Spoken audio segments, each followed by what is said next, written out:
Assalamualaikum warahmatullahi wabarakatuh. Apa kabar anak-anakku sekalian? Sehat semua? Alhamdulillah.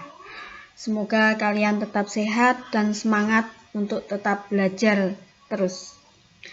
Anak-anakku sekalian, hari ini pada pertemuan yang ke-7 kita akan bahas tentang sifat ma'nawiyah, yaitu salah satu dari sifat wajib Allah yang terbagi menjadi 4.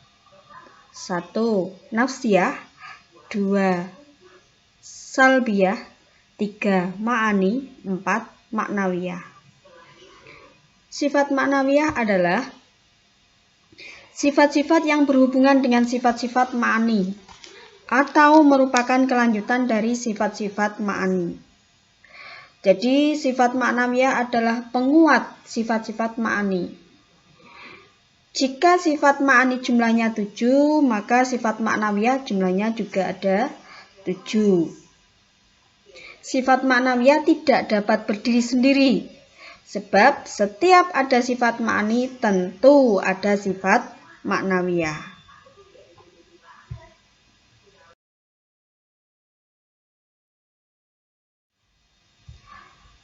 Sifat maknawiyah jumlahnya ada 7, sama seperti sifat ma'ani. Jumlahnya juga 7.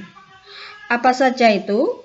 Yaitu qadiron, muridan, aliman, hayyan, sami'an, baswiron, mutakaliman. Baiklah, kita akan bahasnya satu persatu. Adalah sifat qadiron, yang artinya adalah maha kuasa. Sifat mustahil dari qadiron adalah ajizan, yang artinya adalah maha lemah. Wajib Allah itu bersifat kuasa. Manusia saja dapat menguasai dan memanfaatkan alam untuk meningkatkan taraf hidupnya. Apalagi Allah yang menciptakan manusia itu pasti lebih dari kekuasaan manusia. Jadi kekuasaan Allah itu tidak terbatas. Sedangkan kekuasaan manusia sangat terbatas.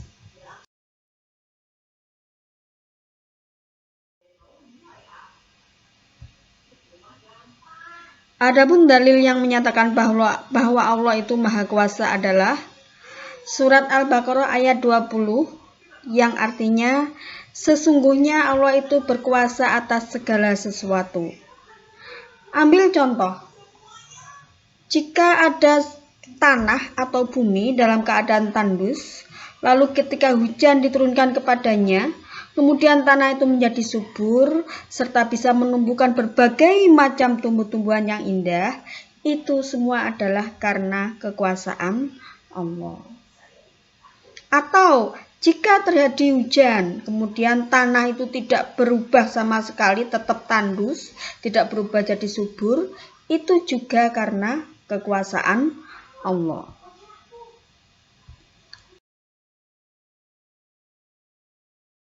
Maknawiyah yang kedua adalah muridan, artinya maha berkehendak. Sifat mustahilnya adalah mukrohan, artinya maha terpaksa. Anak-anakku, Allah itu bebas menentukan kehendaknya. Allah itu bebas menentukan kemauannya, tanpa ada siapapun yang mengaturnya, tanpa ada siapapun yang memerintah ataupun melarangnya. Segala sesuatu yang diciptakan Allah, semuanya atas kehendak Beliau, bukan karena ada yang menyuruh. Beda kalau manusia melakukan sesuatu pasti karena ada yang menyuruh atau ada terpaksa. Selanjutnya,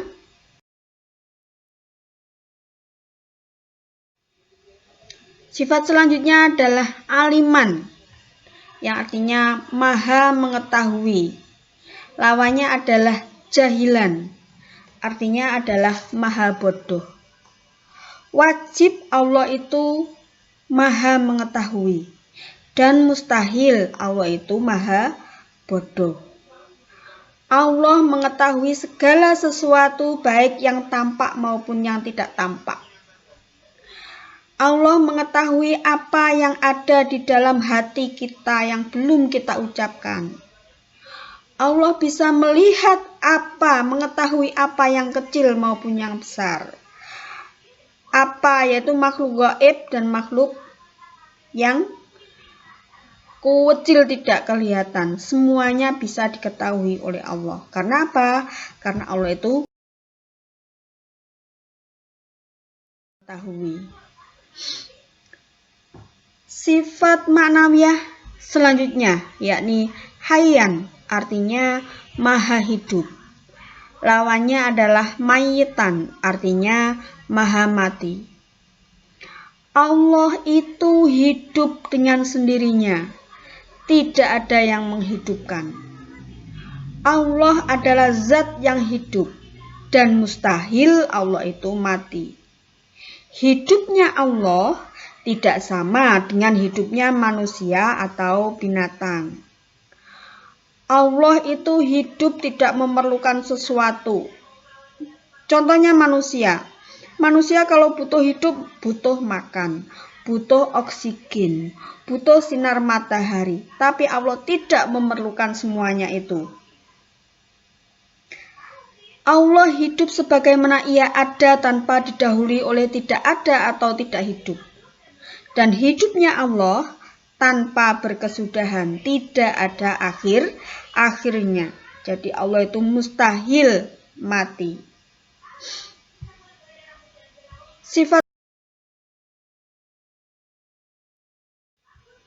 Dalil dari sifat hayyan atau maha hidup adalah Alif Lam Mim. Allah, tidak ada Tuhan yang berhak disembah melainkan Dia yang hidup kekal lagi terus-menerus mengurus makhluknya. Jadi Allah itu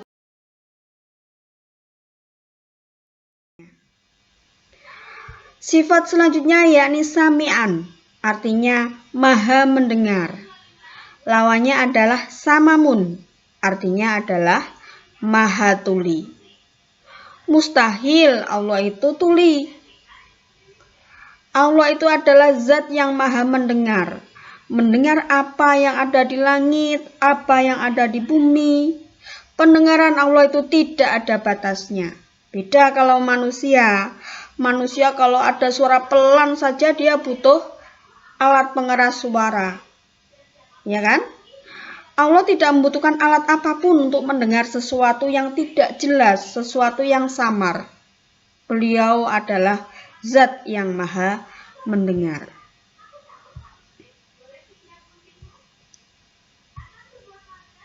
Dalilnya, surat An-Nisa ayat 134.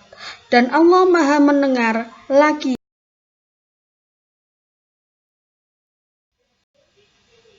Selanjutnya basiron, yaitu Allah itu maha melihat. Lawannya adalah a'ma, maha buta. Penglihatan Allah mencakup seluruh hal yang terlihat di semua penjuru langit dan bumi dalam waktu bersamaan. Allah melihat segala sesuatu, baik yang telah, sedang, maupun yang akan terjadi. Penglihatan Allah tidak dibatasi oleh alat dan waktu. Coba manusia, contohnya, mau lihat barang yang kecil saja manusia butuh mikroskop. Kalau Allah tidak perlu itu, beliau bisa langsung melihatnya. Oleh karena itu, mustahil Allah itu buta.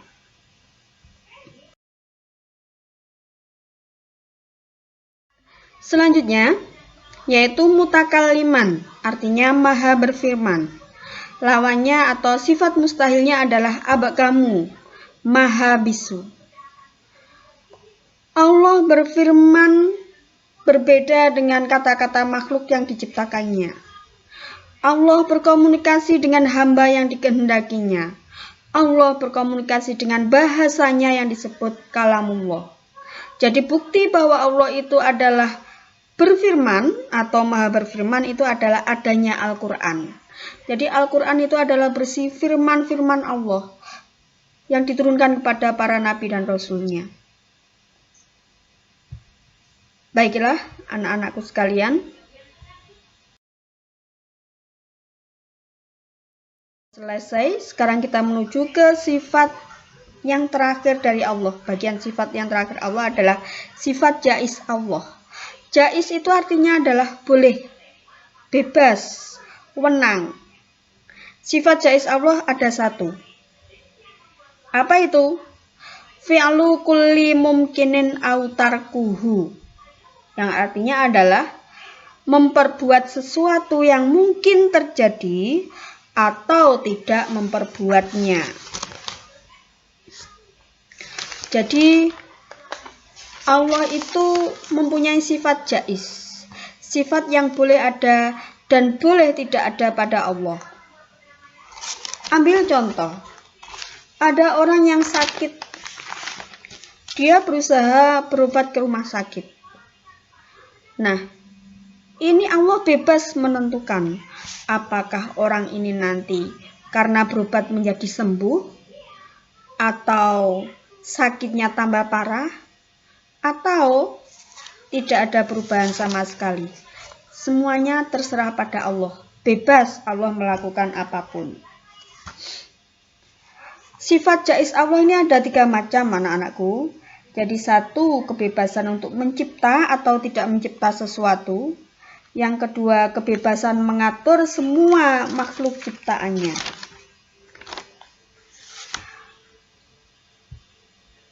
Yang paling yakni istilah tabel berikut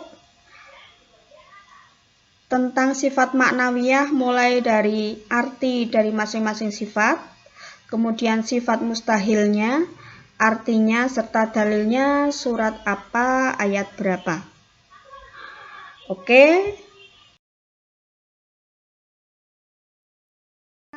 Tetap jaga kesehatan. Semoga kalian selalu dalam lindungan Allah.